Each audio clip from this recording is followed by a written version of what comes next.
Hello students, Pentagon একাডেমিতে তোমাদের সকলকে স্বাগত জানাই। আশা করি তোমরা সবাই ভালো আছো। দেখো, আমি তোমাদের ইংলিশ ক্লাস নিচ্ছি। আর এর আগে আমি তোমাদের ইংলিশের উপরে ৩ টে ভিডিও দিয়েছিলাম, যেটা ২ টো ছিল আমাদের আর্টিকেলের উপরে, আর আরেকটা ক্লাস ছিল প্রিপোজিশন অ্যাট এর উপরে। তোমাদের ক্লাস কেমন লাগলো তা কিন্তু আমাকে কমেন্ট করে বলবে, তাহলে আমি বুঝতে পারবো।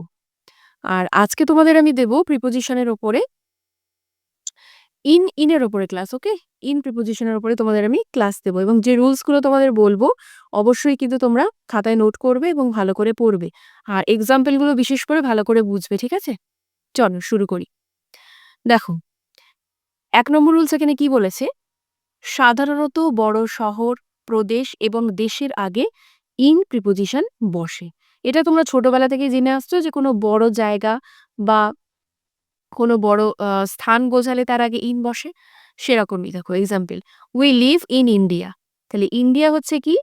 ইন্ডিয়া হচ্ছে আমাদের দেশ, তাই তো? তাহলে এখানে বলেই দিয়েছে বড় প্রদেশ বা দেশের আগে, তাহলে ইন্ডিয়ার আগে সবসময় কি বসলো? বসলো। "He lives at Panipat in Haryana." দেখো, এখানে ছোট জায়গা কি আছে? পানিপত, তাই তো?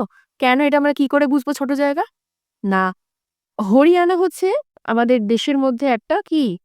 হরিয়ানা হচ্ছে রাজ্যকে হরিয়ানা হচ্ছে রাজ্য। তাহলে রাজ্যের মধ্যে কি স্থান থাকে বা জায়গা থাকে? সেইরকমই যেহেতু এটা রাজ্য বোঝাচ্ছে, তাই হরিয়ানাটাকে আমরা বড় জায়গা হিসেবে ধরছি। আর বড় জায়গার আগে সবসময় আমরা জানি কোন প্রিপোজিশন বসবে? অবভিয়াসলি প্রিপোজিশন বসবে। আর হরিয়ানার ভেতরে যেহেতু পানিপথ, হরিয়ানা রাজ্যের মধ্যে, তাই পানিপথের আগে কোন প্রিপোজিশন বসেছে? প্রিপোজিশন বসেছে। চল, একটা নোট দেখো। যদি একাধিক বড় স্থান, ভালো করে নোটটা দেখবে তোমরা।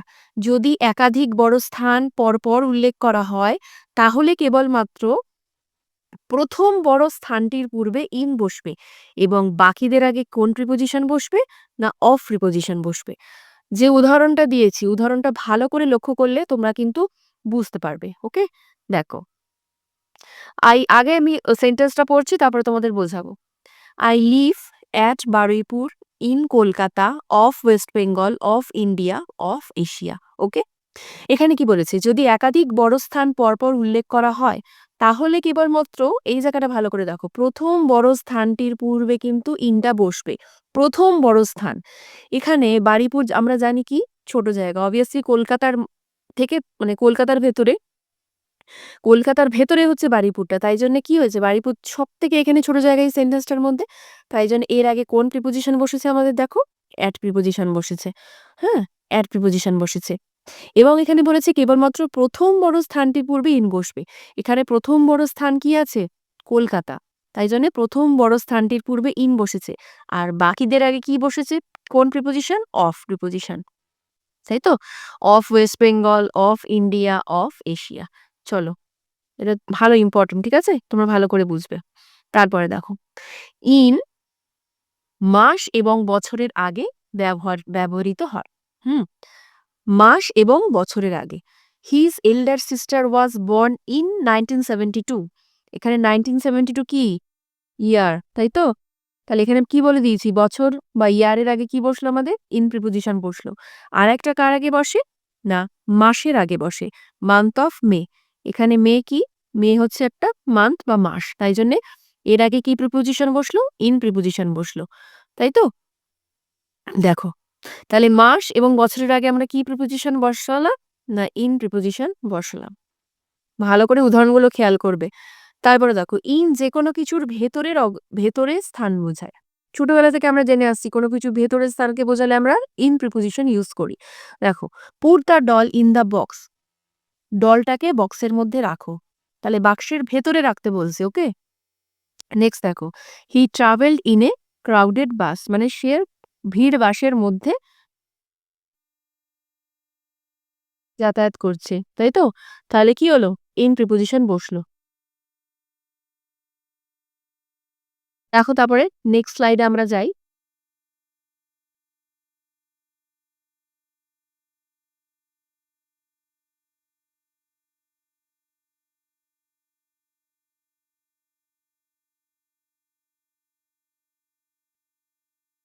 দেখো, হুম, এর পরের এক্সাম্পল হচ্ছে ক্লাস তোমাদের কেমন লাগছে আমাকে কিন্তু বলবে, হ্যাঁ? এবং তোমরা কিসের উপরে ক্লাস চাও? আমি এর পরের দিন থেকে তোমাদের জিকে ক্লাস দেব, জিওগ্রাফির উপরে ক্লাস দেব। তোমরা কিন্তু সবাই প্রেজেন্ট থাকবে, ওকে? তোমরা সবাই ক্লাসটা দেখবে, ভিডিওটা দেখবে। আর আমাদের অনলাইন এবং অফলাইন পড়ানো হয়, তোমাদের আগেও বলেছি।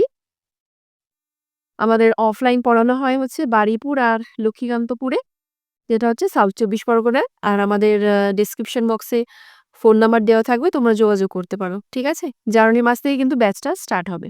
দেখো ৪ নম্বর এখানে বলেছে কোন অবস্থায় আছে সেটা বোঝাতে ইন বসে।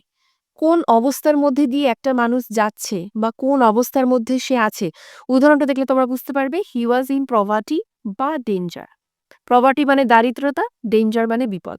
হি ওয়াজ ইন ডেঞ্জার, সে বিপদের মধ্যে আছে, ওকে? এর অর্থ হচ্ছে এটাই, সে বিপদের মধ্যে আছে, সে দারিদ্রতার মধ্যে আছে। এর অবস্থাটা হচ্ছে কি বোঝাচ্ছে তাহলে? তার অবস্থা বোঝাচ্ছে। He was in poverty, in danger, okay? Next দেখো, অনেক সময় পেশা বোঝাতে ইন ব্যবহার করা হয়। My father was in an army. হ্যাঁ, আমার বাবা আর্মিতে আছে, এরকম বলে না? পেশার মধ্যে আছে, সে কোন পেশার মধ্যে আছে এটাকে বোঝাতে ইন ব্যবহার করব। আর কোন অবস্থার মধ্যে আছি সেটা বোঝাতে আমরা ইন ব্যবহার করব। নেক্সট, তরল পদার্থ দিয়ে কিছু লিখলে তার আগে কি বসবে? ইন বসবে। দেখো, right your name in ink, তাহলে ইঙ্কটা কি? ইঙ্ক মানে হচ্ছে কি? কালি। তাহলে কালিটা কি? কালিটা হচ্ছে একটা তরল পদার্থ, তাই তো? কালি হচ্ছে আমাদের তরল পদার্থ। আমি যে পেনটা দিয়ে লিখছি, তরল পদার্থ। তাহলে ইঙ্কের আগে কি বসছে? ইন বসবে। সবসময় এই যে কথাগুলো, তোমাদের যে রুলস গুলো বললাম, মনে রাখার চেষ্টা করবে, হ্যাঁ? তারপরে দেখো, দিন, সপ্তাহ, বছরে বিভিন্ন বড় বিভাগযুক্ত বাক্যাংশগুলোতে ইন ব্যবহার করা হয়। ভালো করে লক্ষ্য করবে যে বড় বিভাগযুক্ত। এর আগে তোমাদের অ্যাটের ক্লাস নিয়েছিলাম। অ্যাটের ক্লাসে কি ছিল বলো তো? পয়েন্ট অফ টাইম, তাই তো? পয়েন্ট অফ প্লেস মানে ছোট, ছোট স্থানকে বা একটা মানে যেমন নেক্সট স্লাইডে তোমাদের আমি পড়াবো। দিনের যে ক্ষুদ্র, ক্ষুদ্র ভাগ তার আগে হচ্ছে আমাদের অ্যাড বসবে। আর দিনের যেগুলো আমাদের বড় ভাগ, যেমন দেখো এখানে এক্সাম্পল দিয়েছি, ইন দ্য মর্নিং। মর্নিংটা হচ্ছে কি বলতো? ৪ থেকে ৫ ঘন্টা হতে পারে, তাই তো? মর্নিং হচ্ছে আমাদের ৪ থেকে ৫ ঘন্টা হতে পারে, ইভনিংটাও তাই। তাই এদের আগে কি বসলো? ইন বসলো। আফটারনুন, বিকেলবেলা। আমরা বিকেলবেলা বিকেলবেলাটা হচ্ছে অনেকটা বড় সময়। নুনটা হচ্ছে, নুনের আগে কি বসে বলো তো? নুনের আগে মানে দুপুরবেলা। নুনের আগে হচ্ছে অ্যাট নুন বসে। কারণ নুনটা হচ্ছে জাস্ট ছোট, পয়েন্ট অফ টাইম। নেক্সট দেখো, ইন উইন্টার, ইন সামার, ওকে? এগুলো হচ্ছে সব মানে বড়, বড় বিভাগযুক্ত, মানে বড় মানে বছরে বিভিন্ন বড় বিভাগযুক্ত সময়।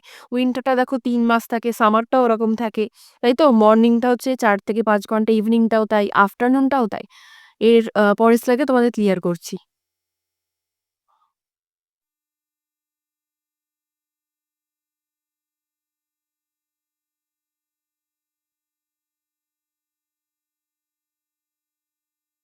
দেখো, যেটা তোমাদের একটু আগে বলছিলাম, হ্যাঁ? ইন বোঝাতে গিয়ে। এটা কিন্তু তোমরা ভালো করে দেখবে যে এই যে পার্টস অফ দ্য ডে মানে দিনের যে বিভিন্ন বিভাগ, আগের স্লাইডে তোমাদের পড়িয়েছি। দিনের বিভিন্ন বিভাগের আগে ইন এবং অ্যাট প্রিপোজিশন কখন বসবে তোমরা কিন্তু ভালো করে দেখবে। এটা একটা মোস্ট ইম্পর্টেন্ট একটা পার্ট, ঠিক আছে? ইন এবং অ্যাট এর মধ্যে। দেখো, ডন, সানরাইজ, ডেব্রেক সবগুলোর কথাই অর্থ হচ্ছে কি বলতো? দিনের শুরু। হ্যাঁ, ডন মানে হচ্ছে দিনের শুরু, সানরাইজ মানে তো জানো সূর্যোদয়। সূর্যোদয় মানে কি? দিনের শুরু মানে হচ্ছে কি? আর্লি মর্নিং, তাই তো? ডন মানে যা, সানরাইজ মানে তাই, ডে ব্রেক মানেও তাই। এটা হচ্ছে একটা ছোট দিনের শুরু মানে কি?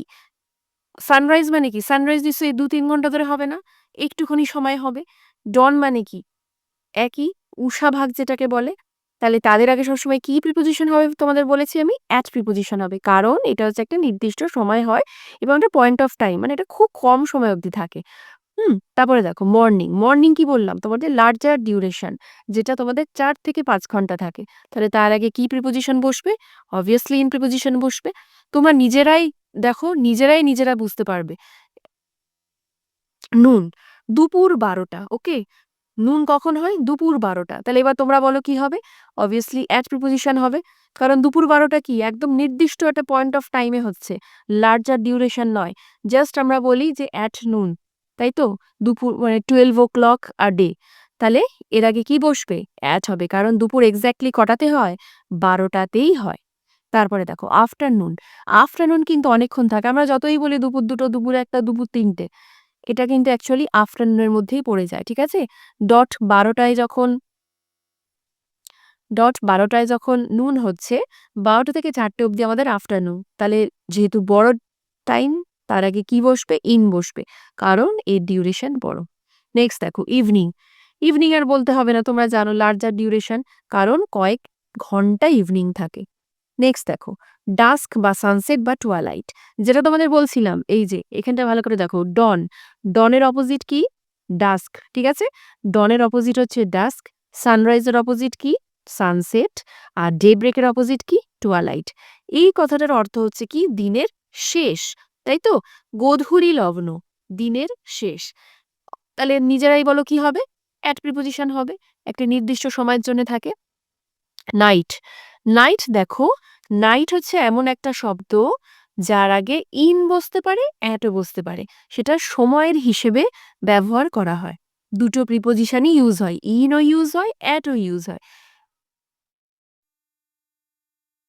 দেখো সেটা যখন সেন্টেন্স থাকবে, সেই সেন্টেন্সের উপরে ভিত্তি করে কিন্তু তোমাদের এই প্রিপোজিশনটা ইউজ হয়। মিডনাইট দেখো, মিডনাইট মানে কি?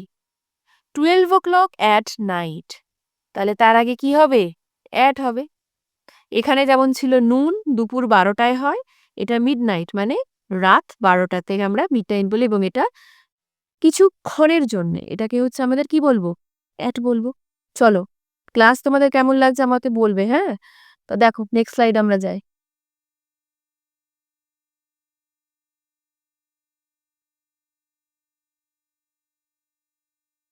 দেখো এর আগে যেগুলো আমি তোমাদের বললাম, আশা করি তোমরা বুঝতে পেরেছো।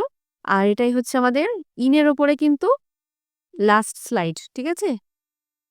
তোমাদের যখন আমি প্র্যাকটিস সেট দেব, তখন তোমরা আরো ক্লিয়ার ভাবে বুঝতে পারবে, আরো ক্লিয়ারলি বুঝতে পারবে। এখন জাস্ট রুলটা জেনে রাখো এবং বেসিক থেকে শেখো। সবকিছু বেসিক থেকে শেখার চেষ্টা করো। মাঝখান থেকে কিন্তু কিছু হবে না। একদম প্রথম থেকে জানার চেষ্টা করো। দেখো অ্যাট এবং ইনের মধ্যে সম্পর্ক এবং এদের ব্যবহার। ঠিক আছে? অ্যাট এবং ইনের মধ্যে সম্পর্ক। তোমাদের এর পরে দেব ইন এবং ইনটুর মধ্যে কি পার্থক্য, অন এবং আপ টুর মধ্যে কি পার্থক্য, বিটুইন এবং অ্যামংস্ট এর মধ্যে কি পার্থক্য, সিন্স এবং ফর এর মধ্যে কি পার্থক্য, অনেক কিছু আছে। প্রিপোজিশন কিন্তু অনেক রয়েছে এবং সবথেকে বেশি কম্পিটিটিভ পরীক্ষায় প্রিপোজিশনটাই দেয়। ফিক্সড প্রিপোজিশন হয়। একটা কি প্রিপোজিশন হয় তোমরা জানো, যে ফিক্সড প্রিপোজিশন। ওকে? ফিক্সড প্রিপোজিশন মানে হচ্ছে ফিক্স থাকে একদম। এই শব্দটার পরে এই প্রিপোজিশনটাই হবে। আর কিছু, কিছু প্রিপোজিশন থাকে যেগুলো সেন্টেন্স অনুযায়ী, বাক্যতে কিরকম কি প্রয়োজন আছে সেই অনুযায়ী বসে। তা ফিক্সড প্রিপোজিশন তোমরা সবাই পড়ে হয়ে যাবে, কিন্তু এইগুলো তোমাদের বুঝতে হবে। দেখো অ্যাট এবং ইনের মধ্যে সম্পর্ক এবং তাদের ব্যবহারটা দেখো। অ্যাট স্থির অবস্থায়, আগে যেগুলো বলেছি ওগুলোই আছে। একবার জাস্ট চোখ বুলিয়ে নাও। অ্যাট স্থির অবস্থাকে বোঝায় এবং ইন চলমান অবস্থাকে বোঝায়। She is at home. তাহলে sorry, she is at home. তাহলে হোম মানে কি? সে বাড়িতে আছে, মানে কি? স্থির অবস্থায় রয়েছে না? তাই তো? তাহলে কি বসলো? শি ইজ অ্যাট হোম মানে স্থির অবস্থায় আছে।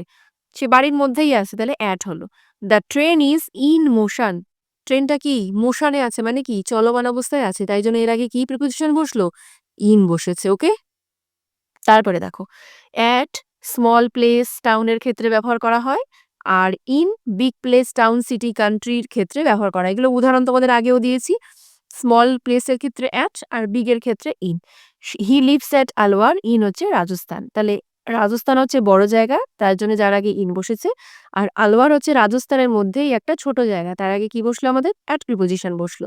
তারপরে দেখো at is used for a point of time মানে নির্দিষ্ট একটা সময়। আর in is used for a period of time লম্বা সময় ধরে। ওকে? একটা নির্দিষ্ট সময় মানে কি? Point of time. যেমন তোমাদের এর আগের ভিডিওটাতে কি বললাম যেন? সানরাইজ, তাই তো? সানরাইজ, তারপরে তোমার যে সানসেট, ডন, ডাস্ক, তারপরে কি টুয়ালাইট বললাম না? এগুলো কি একটা নির্দিষ্ট পয়েন্ট অফ টাইমের জন্য হচ্ছে, অনেকটা সময় ধরে থাকছে না। মানে একটা নির্দিষ্ট সময় হচ্ছে। এদের আগে কি প্রিপোজিশন বসবে? এট বসবে। আর যেগুলো হচ্ছে তোমাদের মর্নিং আছে, ইভনিং আছে, এদের আগে কি প্রিপোজিশন বসবে তোমাদের? ইন বসবে। মানে কি লম্বা সময় ধরে হচ্ছে। দেখো পিরিয়ড অফ টাইম ধরে হচ্ছে, তাই তো? The train will arrive at 6 in the morning. এটা অ্যারাইভ এমটা হবে না, সরি। দেখো the train will arrive at 6 in the morning. এখানে ডট একদম ৬টার সময়। তাহলে টাইমটাকে যেহেতু ফিক্সড করে দিয়েছে, 6টা এখানে কি? 6 হচ্ছে আমাদের পয়েন্ট অফ টাইম। ভালো করে তোমরা বুঝবে, হ্যাঁ? দেখো এখানে 6 মানে ৬টা, মানে একটা পয়েন্ট অফ টাইম। আর মর্নিংটা কি বলো তো? মর্নিংটা হচ্ছে আমাদের পিরিয়ড অফ টাইম, তাই তো?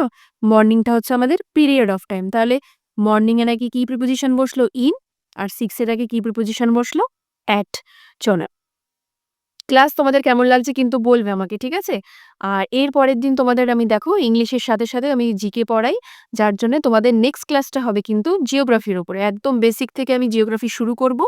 যারা নতুন পড়াশোনা শুরু করছো বা সামনে যাদের পরীক্ষা রয়েছে, তোমাদের পরীক্ষা এখন অনেক পরীক্ষা আছে, হ্যাঁ? কেপি আছে, ডাব্লিউবিপি আছে, তোমাদের জিডি আছে, অনেক কিছু পরীক্ষা আছে। তো তার জন্যে কিন্তু জিকের সাথে, সাথে ম্যাথের সাথে, সাথে সরি ম্যাথ, ইংলিশের সাথে, সাথে কিন্তু জিকেটাও একটা অনেকটা নাম্বার থাকে। এটা হিউজ নাম্বার থাকে। তো সেই জন্য তোমাদের জিকেটাও পুরো বেসিক থেকে তোমাদের পড়তে হবে। এবং তার জন্যে কি জিওগ্রাফির জন্যে ম্যাপ লাগবে, তাই তো? ম্যাপ দেখে, দেখে পড়বে। তো চলো, আজকের মতো আমাদের ইংলিশ ক্লাসের এবং ইন এর প্রিপোজিশন এর উপর আজকে ক্লাস নিলাম। তো দেখা হচ্ছে নেক্সট ভিডিওতে। তোমরা সবাই ভালো থাকবে। আর যারা পড়তে চাও তারা তো জানোই, আমাদের নাম্বার দেওয়া থাকবে ডেসক্রিপশন বক্সে। তোমরা অফলাইন পড়তে চাইলে বারুইপুর এবং লক্ষ্মীকান্তপুরে পড়ানো হয়, সাউথ ২৪ পরগনা জেলায়। তোমরা আমাদের সাথে যোগাযোগ করতে পারো। Thank you.